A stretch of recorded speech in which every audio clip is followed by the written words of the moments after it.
Hello and welcome to Breaking Culture Live. My name is Sean Johnson Andrews.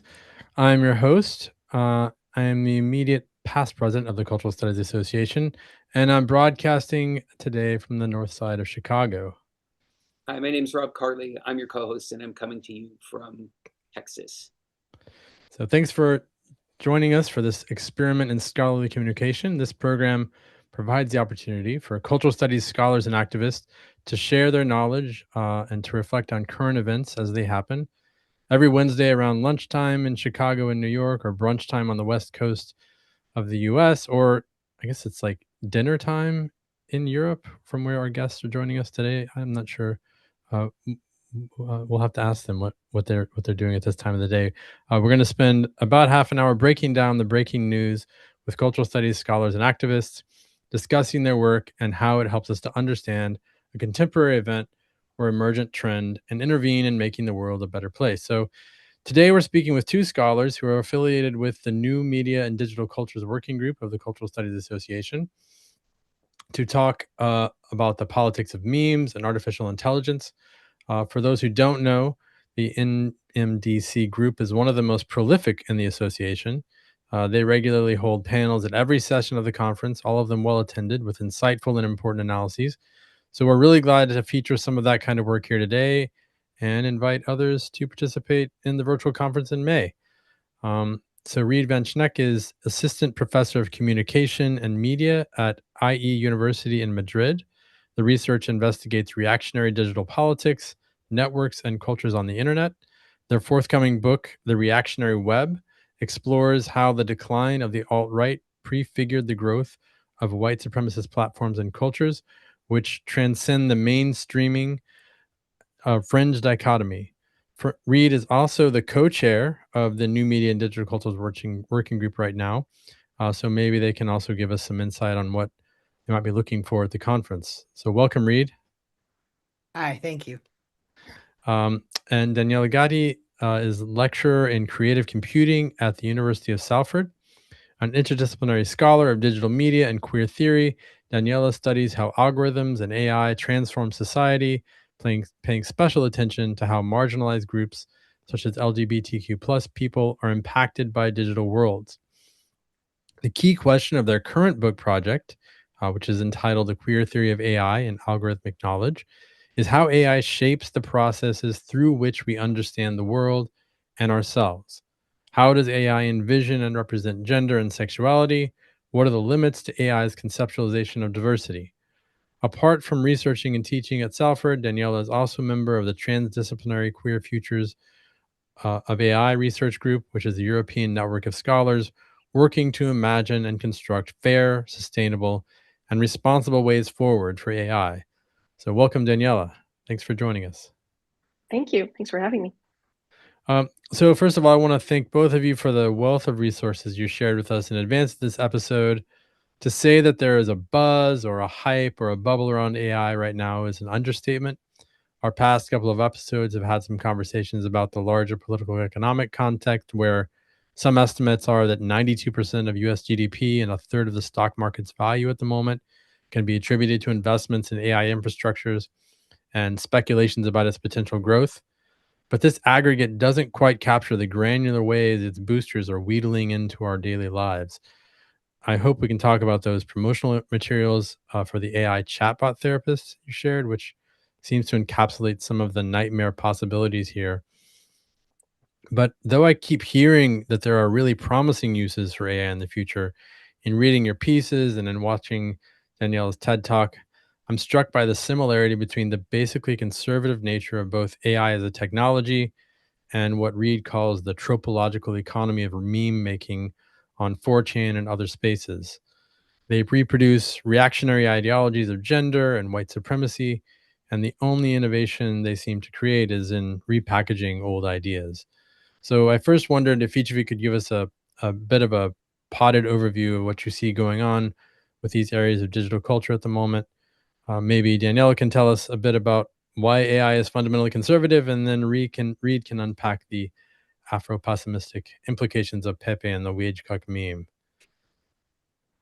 So first, Daniela, if you... That's all right. Okay, cool. Thanks. That's not a big question to start with at all. Sure. Well, just as quick as you can. No. Yeah. So basically, I'm just going to combine two ideas here. The first is the sort of really famous and well-known idea from queer theory of performativity, which goes back a little bit further than queer theory was in existence. But basically, the idea that concepts of knowledge and the way that we then live them, for example, ideas like gender, they don't arise naturally, but rather they are created in human society through repeated enactments and repeated speech that essentially crystallizes ideas of what, for example, a man, a woman, or let's say a non-binary person is like. So that's one idea. This is the notion of performativity on the one hand, and on the other hand, I want to think about AI essentially as a statistical process. So here, I would say that the key notion is that machine learning is essentially a somewhat advanced technique of inferential statistics. So what that means then is that basically it's a process for going through a lot of data and then recognizing the patterns in that are present in that data. That's what all inferential statistics does. And then we can use those patterns to make what are called predictions, which is kind of like a misnomer, really, because it doesn't necessarily have a temporal component. But essentially, it's the idea is if we've seen particular patterns in the data set, then perhaps those patterns also obtain outside of the data set. So we can try to describe other data based on those patterns. So that's what a prediction is. Now, basically the reason that I want to use the notion of performativity to argue that AI then is fundamentally conservative is because if you think about data, and data essentially can never be future data, it's always current, but not even that is possible, really. It's past data in a sort of precise sense of the word. Then basically whatever patterns you capture in data can never really be like future oriented. They're necessarily pointing towards the past, because data can only capture what has happened in the past then. So in other words, if that data is then, those patterns are then used to make what are called predictions about what the future should be like, then what is effectively happening is that we're projecting the past onto the future. And that is essentially the definition of conservatism. So this is how we can use this concept from queer theory together with just some basic statistics to understand why AI isn't really going to generate anything new. And prediction can be at the level of the word. Even what is the natural next word that could come out of this, right? Absolutely. And I mean, really, when you look at you're talking about large language models, word embedding models, at the beginning when those models were designed, the whole idea was to it's called embed words. So essentially the unit of prediction was at the word level, but that's no longer the case. I mean, it's really just the next character. Or sometimes sequences of characters that are being predicted. So it has nothing to do with meaning. It is purely on the basis of the probability distribution of the next couple of characters. It seems like a very shaky foundation for an entire cultural ecosystem, world economy. That doesn't sound very promising especially as a source of innovation. Right, and what I find quite funny almost is that basically, if you understand that really what a large language model is doing is essentially predicting what is the most likely, or that's very similar to saying the most frequent or commonly occurring next couple of characters in a particular string of characters, then it's really absurd to believe that this is going to lead to new discoveries, that there's any kind of knowledge model underneath this, other than a kind of surface representation of the surface patterns of what language looks like. So one of the key points that you make here is that the problem then isn't the data itself. It's wanting to use that data from the past to freeze these conceptions and project it into the future. So Well, yeah. Sorry, go ahead. no, but I mean, I just wonder. So, given how many of the promoters of AI, particularly in the U.S. context, are now kind of avowedly pro-fascist billionaires, do you think that that is part of the attraction uh, of this technology? Is that there's no actual possible innovation? That is actually a really interesting question, and one that I think I might call in Reed to help me with, Yeah. because I think Reed knows a bit more about the particular ideologies that motivate these people. However, I do think that I think that the problem is almost even deeper in the sense that there are a fair few people, both among the billionaires and also the people working for them, who truly believe um, that these models are going to yield some kind of higher level of knowledge or intelligence. They keep calling it AGI, artificial general intelligence, which is never going to happen through LLMs because that's just not how they work.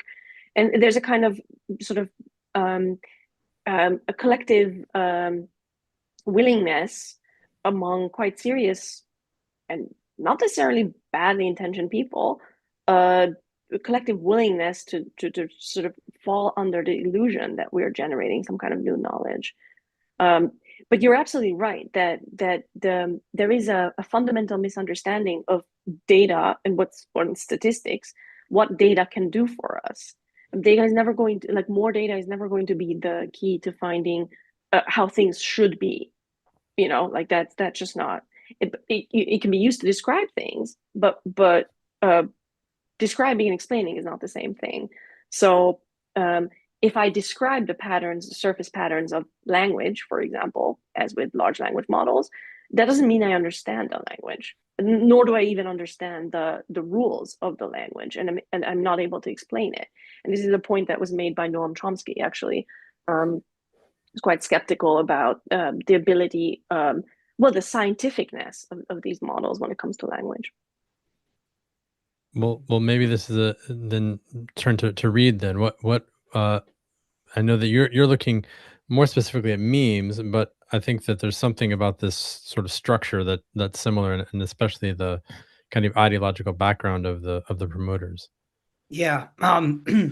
Something I was thinking about as you were talking, Danny, is this relationship between the, specter of the fascist billionaire who's pushing AI on everybody. Certainly that's happening to great effect, but it doesn't happen to great effect without a long line of middle managers and adapters and people who constitute their whole identity around this technology, providing them with, as you say, this idea of a sort of pure, truthful machine that can answer all of your questions and can, provide you with some sort of closure that you otherwise wouldn't have through, antiquated technology such as search engines, for example, let alone going outside and talking to your friends.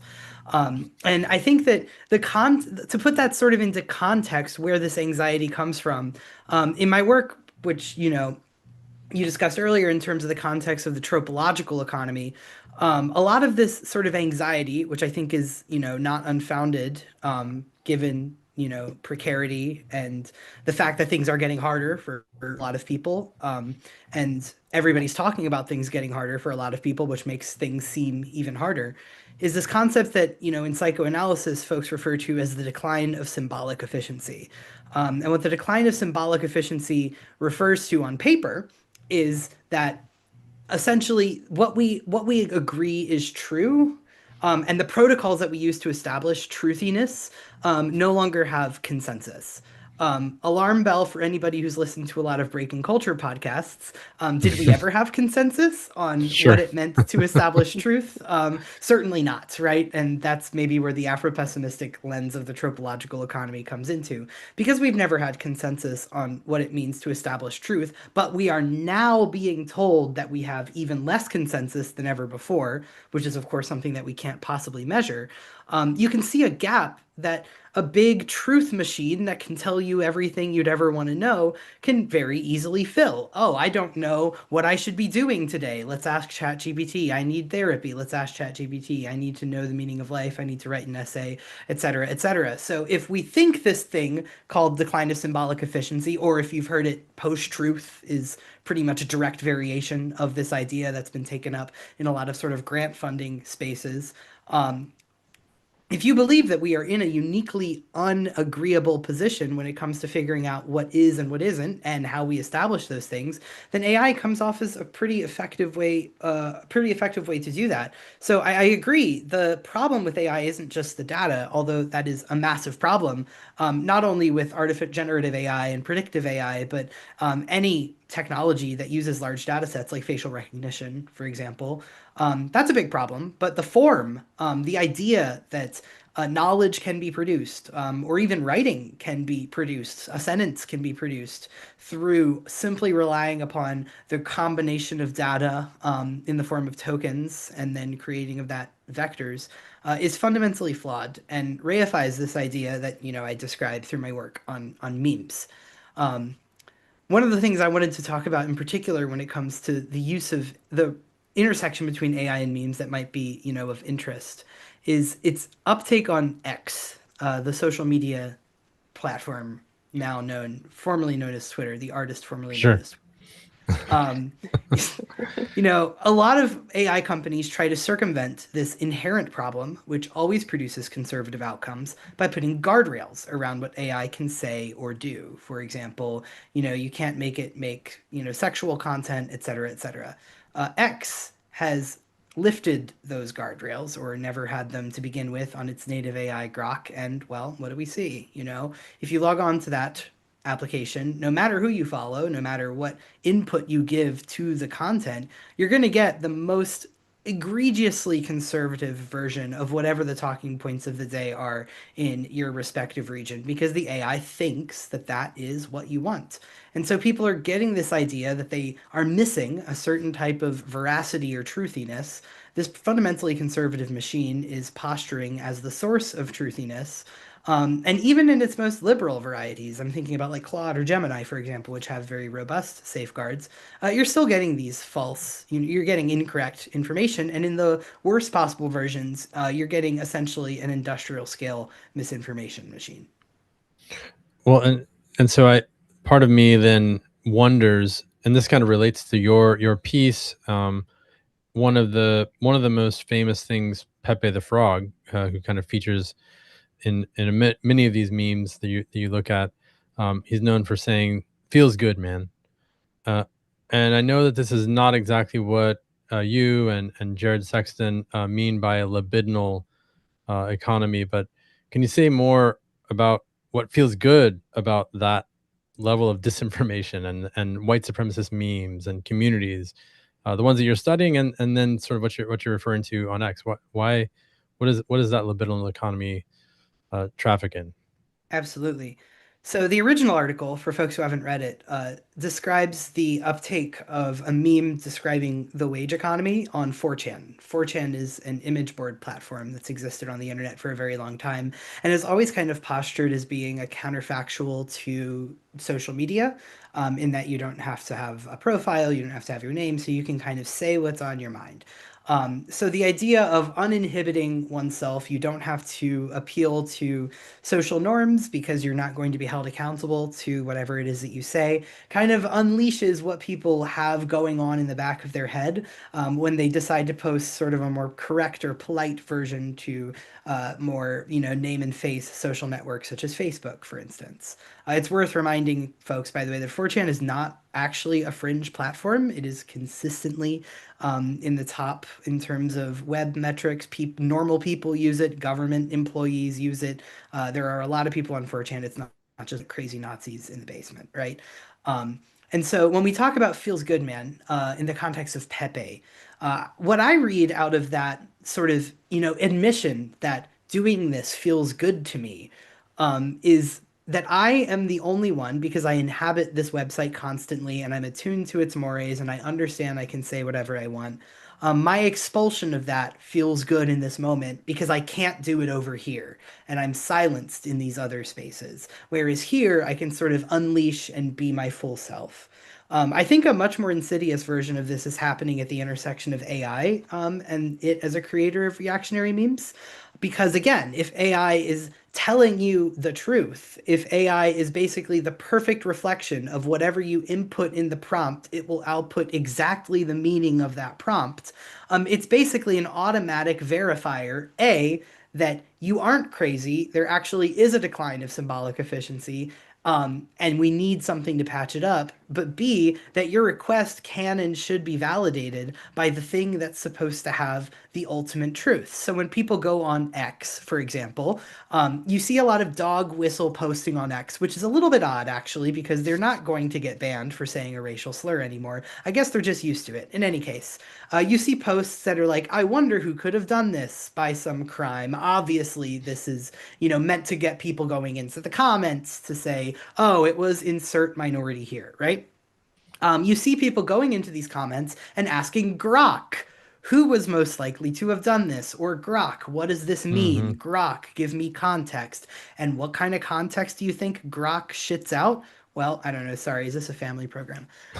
What kind of content Grok outputs is exactly what was prompted, not just by the creator of the comment, but the creator of the post, who's asking people to speculate on who did XYZ thing. It all, like 9 times out of 10 outputs racial vitriol, sexist vitriol, again relying on the predictive model that we've discussed, but also on the data set of Twitter users, a platform that is no longer moderated, so it's going to be even more biased than a blank data set that you might see used for like ChatGPT or something.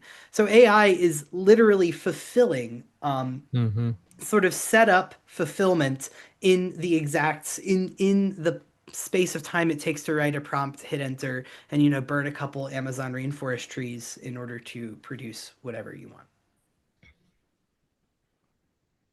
So I was Yeah, going go to ahead. pick up on this when you were mentioning 4chan as this sort of space where this sort of anonymized profile, the kind of the fact that it is actually a large and popular space, although it's often cast as one that is a fringe space.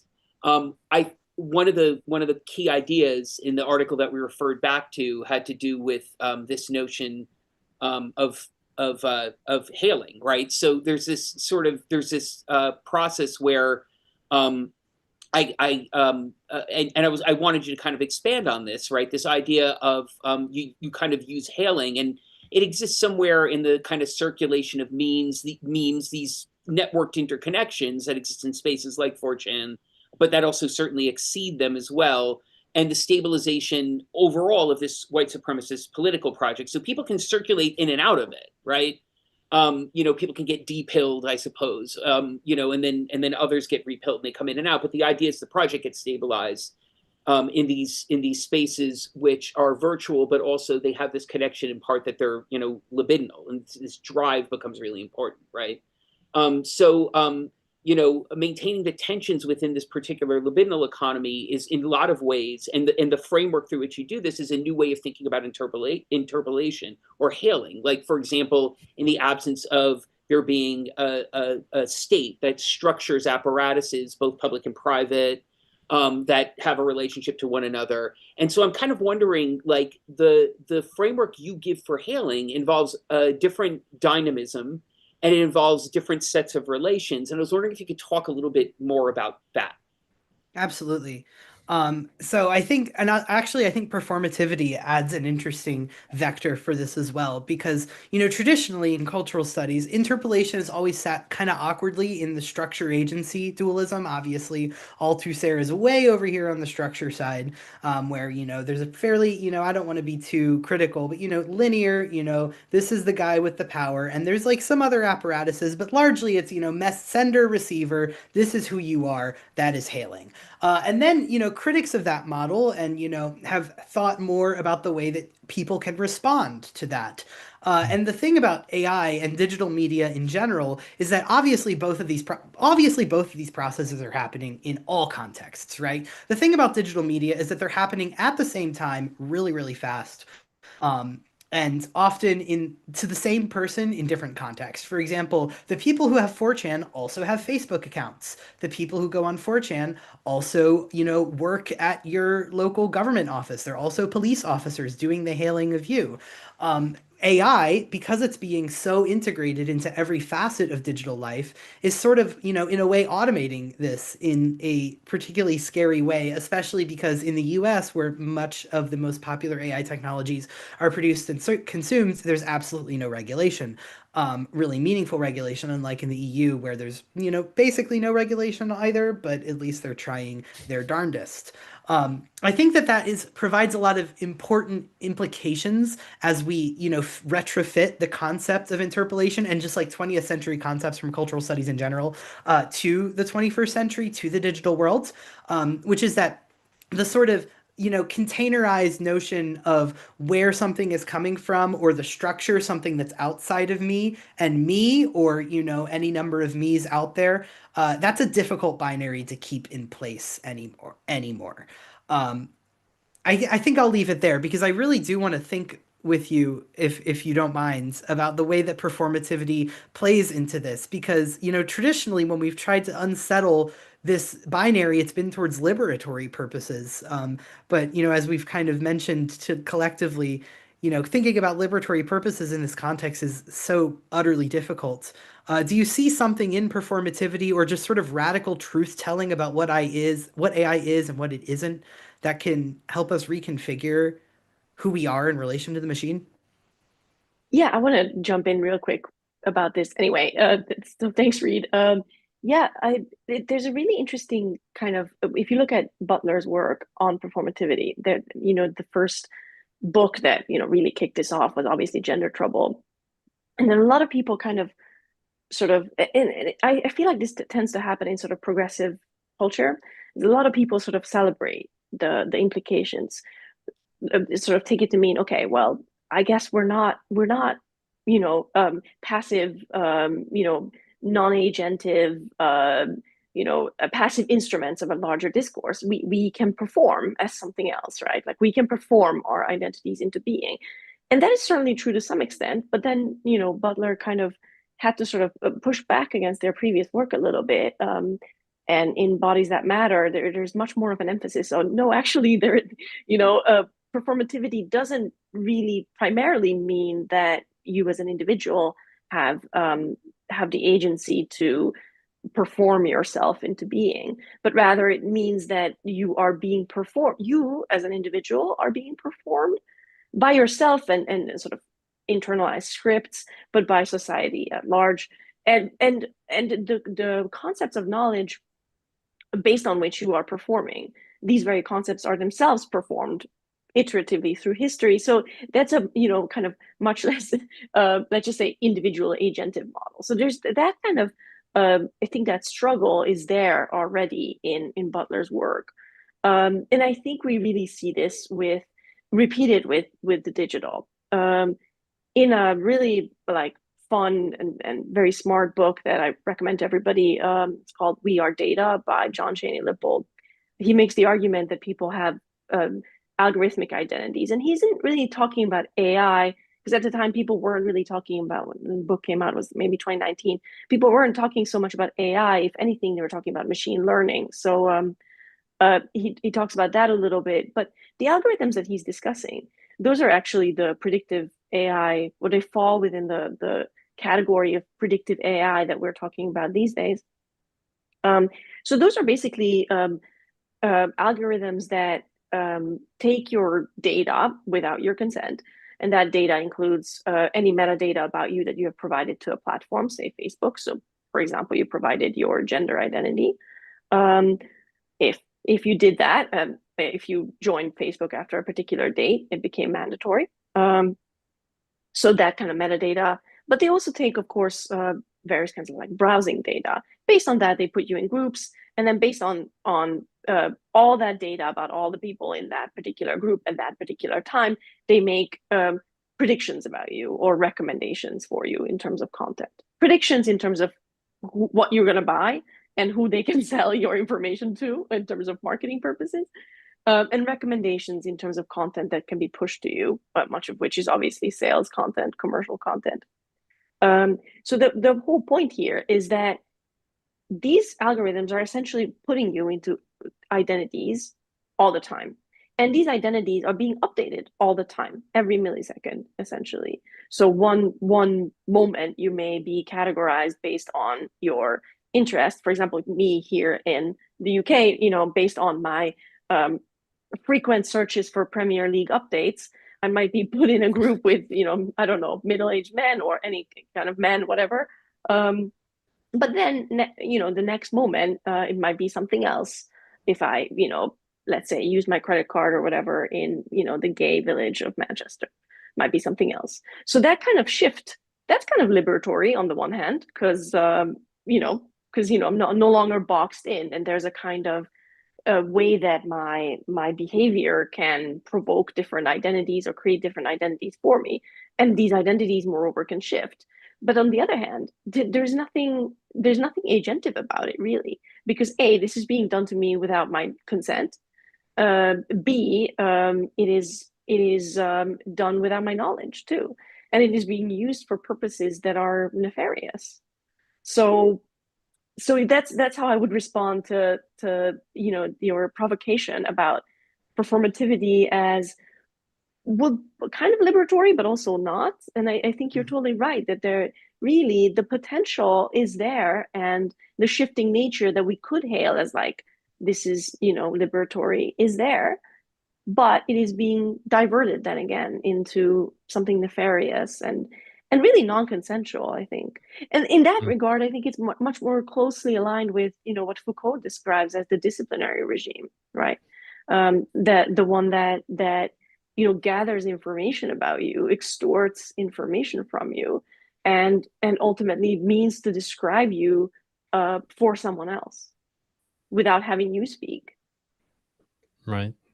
I think that's that leads to a question I wanted to ask you, Daniella. The way that one of the things that's interesting, right, when you described, I'm searching for updates in the Premier League.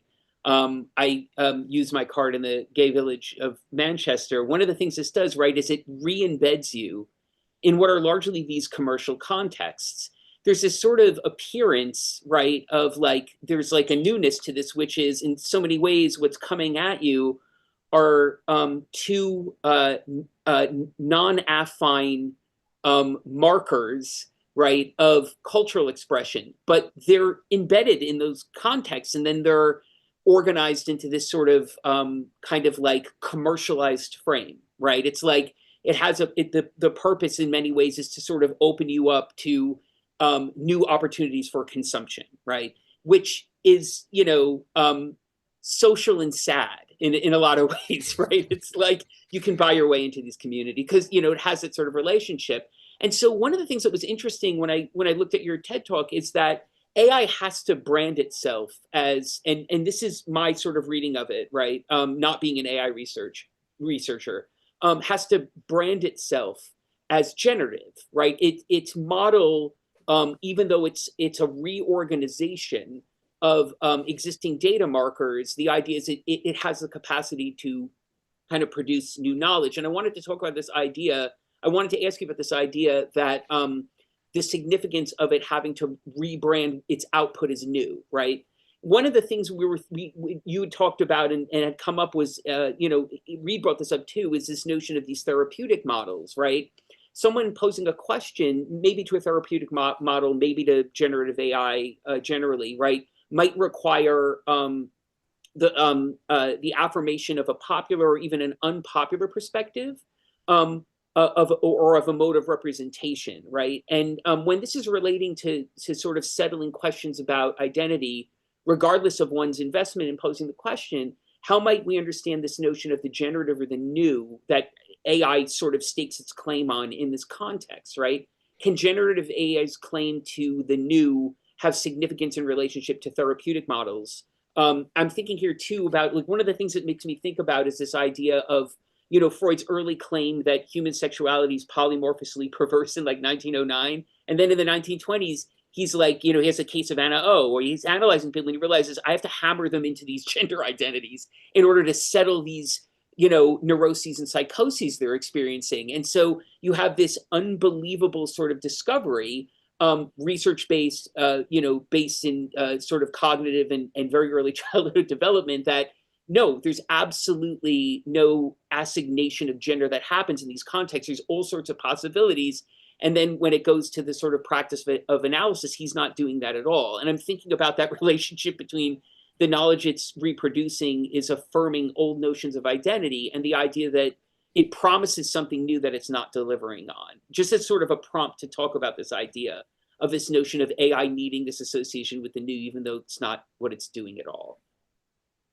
I mean, tech so frequently needs this association with the new. And I guess it is new insofar as, it is doing something slightly differently from, previous technologies. And that is, I think that is true, whether we're talking about, generative AI, like image generators or large language models like ChatGPT or whatever, or whether we're talking about classification models.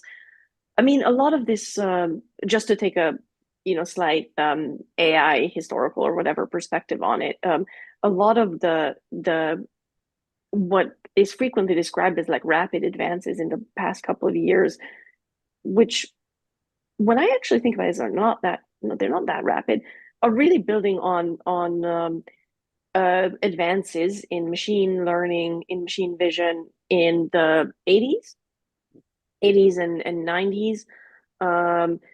And those are models that were classification models that were, and essentially there, the whole idea was, well, maybe we can break down, for example, on envelopes, handwritten postcodes from the US were analyzed. Can we break down those little small boxes of images? Can we break those down into small pixels and analyze the different ways of writing the letter, or sorry, the number 1 or 0 or whatever, and make sure that we can classify those images correctly? And I think that is truly a new application. It can be very useful, for example, with old documents, to train a model to recognize, let's say, on a medieval manuscript, that particular scribe's handwriting, and recognize those characters and identify them and transcribe that for us.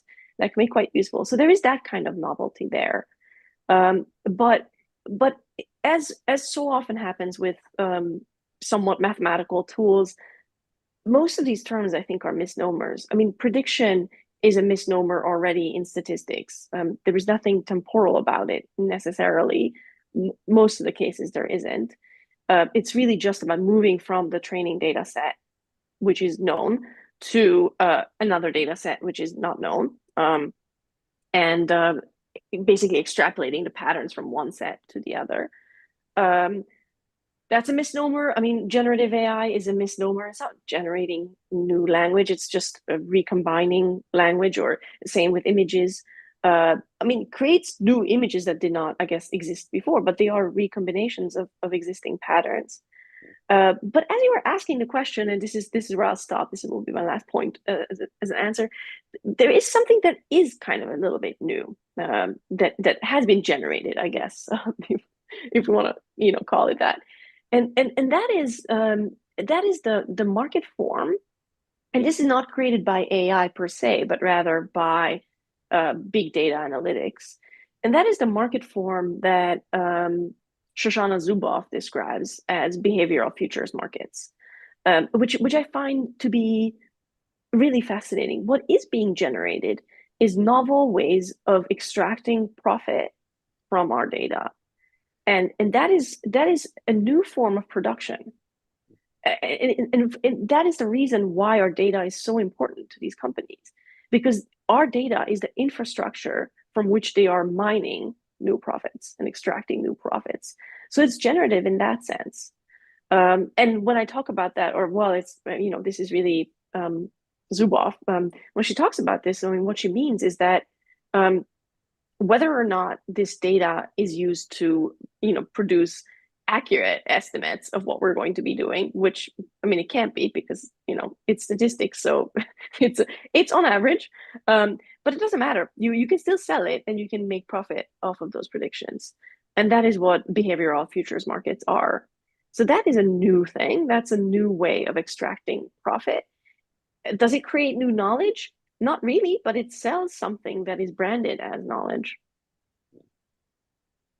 I think that's probably the tagline for AI in general. It doesn't create new knowledge, but it sells something that's branded as knowledge. That seems like it wouldn't sell very well, but that's probably accurate.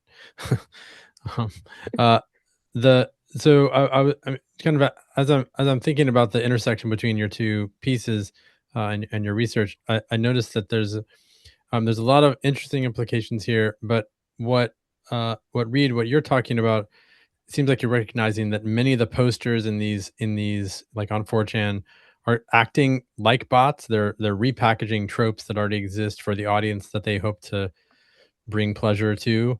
But as I understand it, these are not yet generated by AI directly. So Not at the time. No, we have the data we set now. so we have large language models that are producing language outputs, but are there tools being developed for absorbing and producing that visual data in the same way? Yes, absolutely.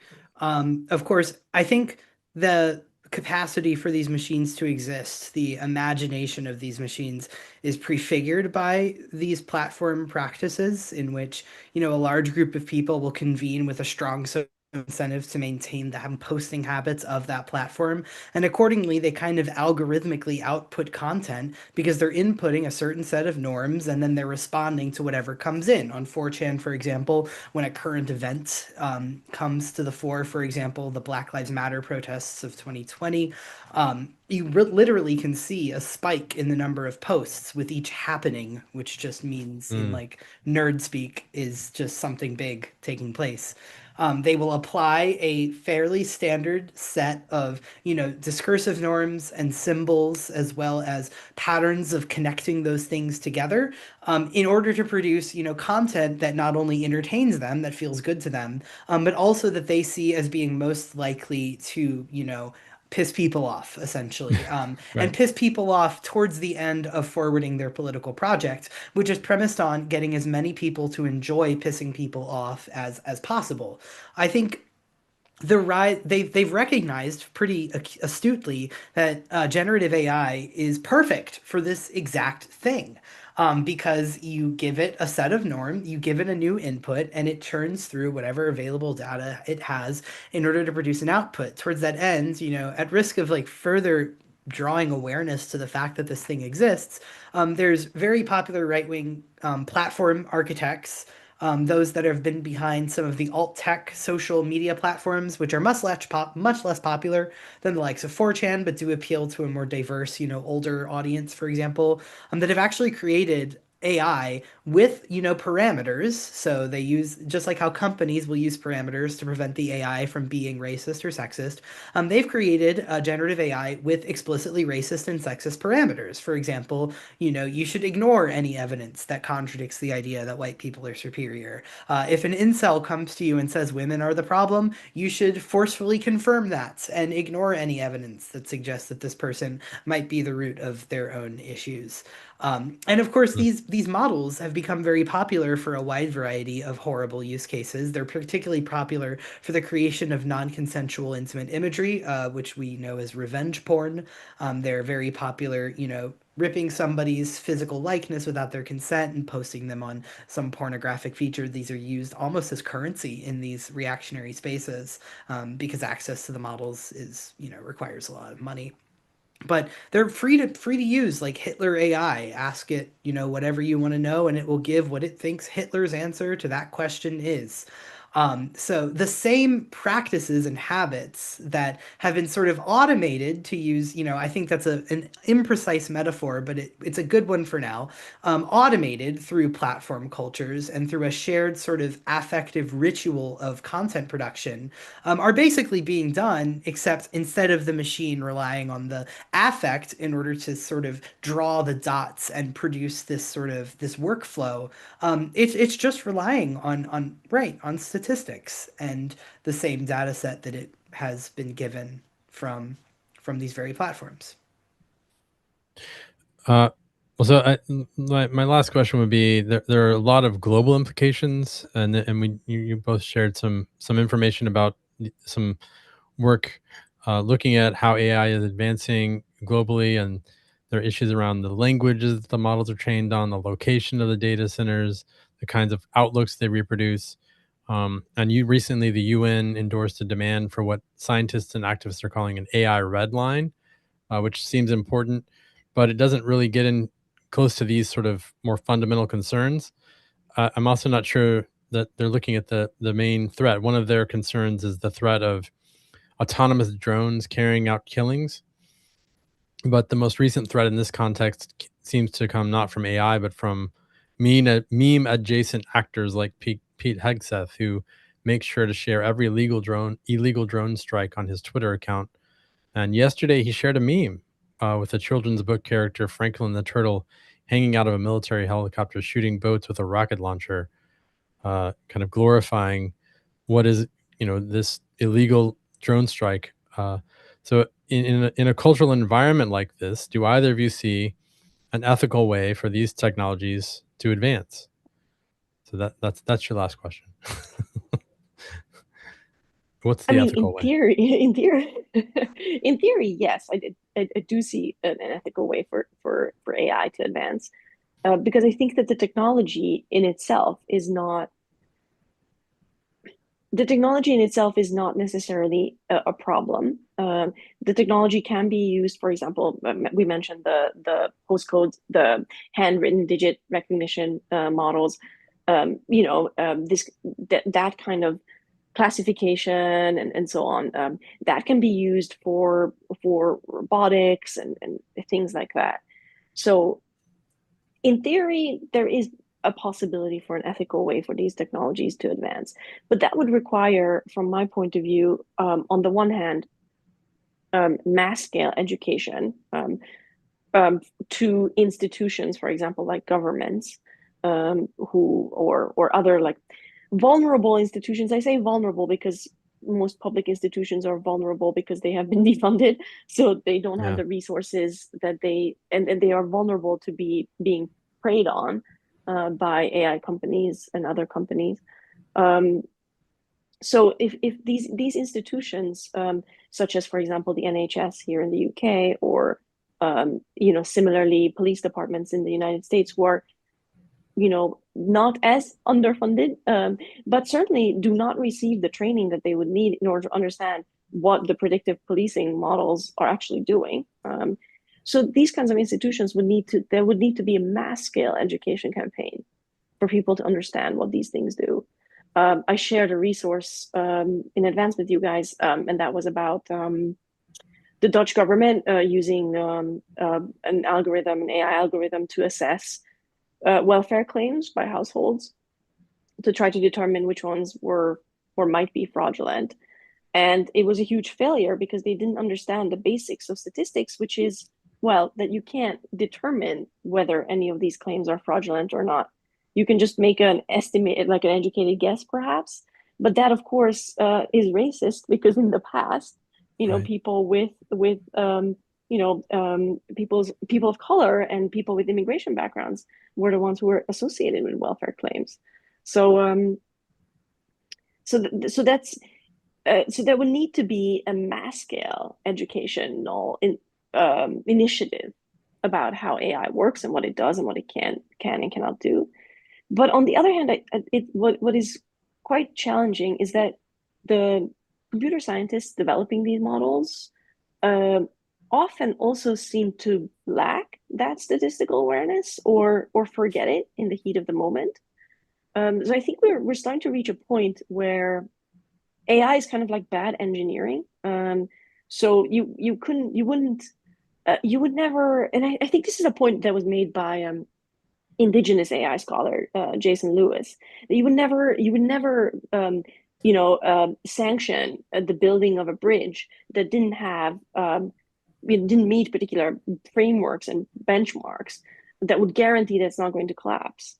But at the moment, these AI products are being sold in a market where there are no benchmarks, except for a company's own internal assessment of what they think their model is doing, which is normally very often obtained using cheating because they use training data to test the model, which doesn't work.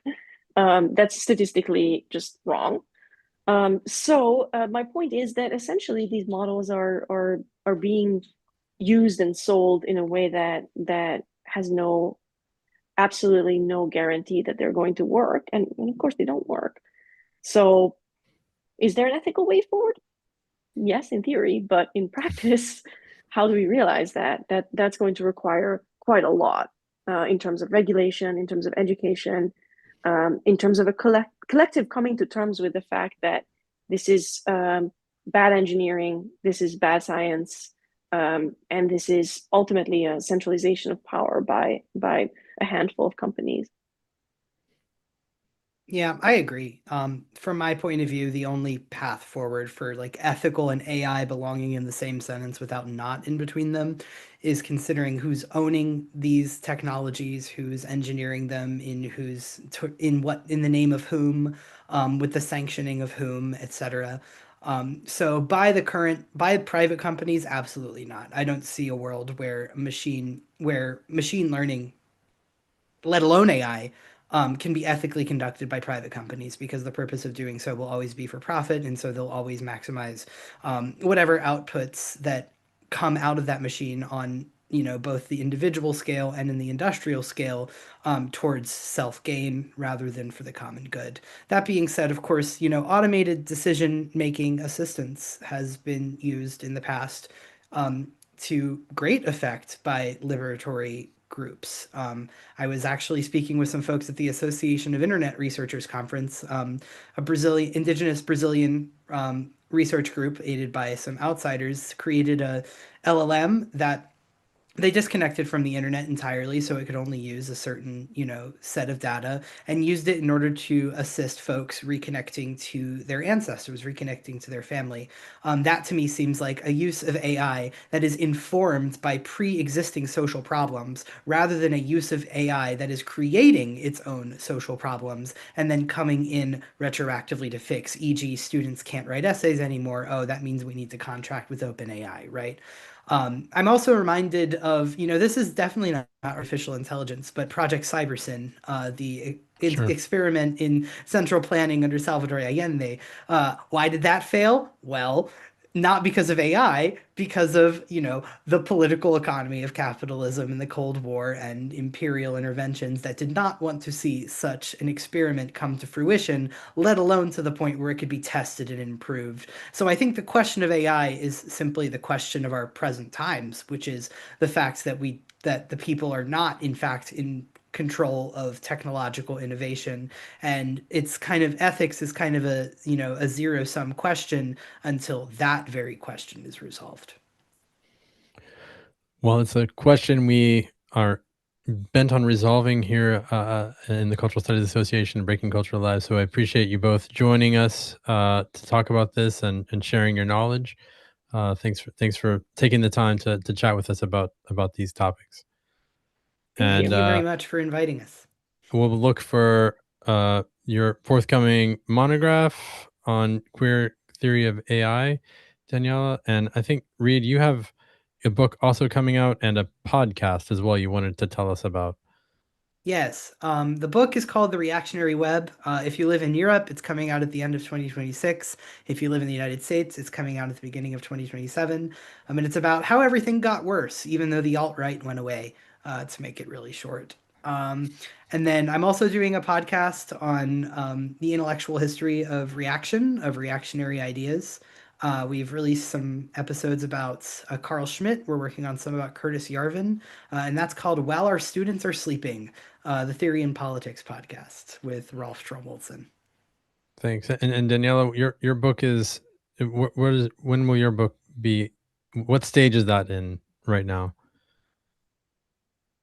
I have I think about three chapters written, and two more being written right now. So Okay. it's being evaluated. So that's quite exciting. I'm optimistic, but Great. yeah, you know, it will take some time. And we're we're familiar with that, with the length of that process. So Godspeed. Sure you Well, are. Thanks. thanks for joining us. We're still scheduling our episode for next week, but the week following on December 17th, we'll be joined by Elizabeth Bernstein and Janet Jacobson, who are the editors of The Paradoxes of Neoliberalism, Sex, Gender, and Possibilities for Justice, which is a global anthology of essays that's it was published in English in 2021 and has recently been translated into Spanish.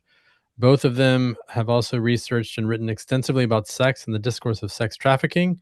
So they'll be sharing their insights about the controversy over the Epstein scandal, as well as the broader concerns of sex and gender that they and their co-authors explore in that collection. So this episode will be available on the Breaking Culture Live YouTube channel. Please share it with your colleagues. Let us know if you have any ideas for future episodes or invitees by emailing us at breakingculturelive@gmail.com. And thanks for joining us. My name's Rob Carley. And I'm Sean Andrews. Please also check out my Substack at breakingculture.substack.com. So until next time, take care and have a good, stay warm if you're